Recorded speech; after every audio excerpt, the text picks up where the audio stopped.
Welcome to English Reading for Learning. Start your engine. What makes a car go? Most cars run on gas. A car is always moving, so it has to carry its energy source with it. That's why cars have big tanks that we fill with gas. The engine burns the gas. Inside the engine, small gas explosions push pistons. The pistons turn a shaft. Then the shaft turns the wheels. This makes the car move. Some cars run on electricity instead of gas. Batteries store the electricity.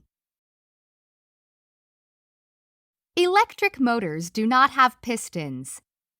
Electric motors have magnets and coils of wire. Electricity moves through the coils. Then the coils become magnets.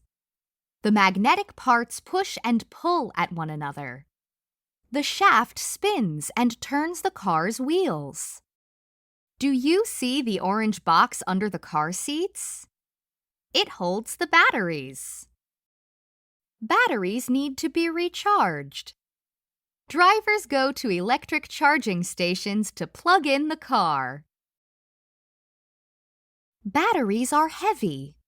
They do not hold as much energy as gasoline. Batteries must be replaced when they wear out.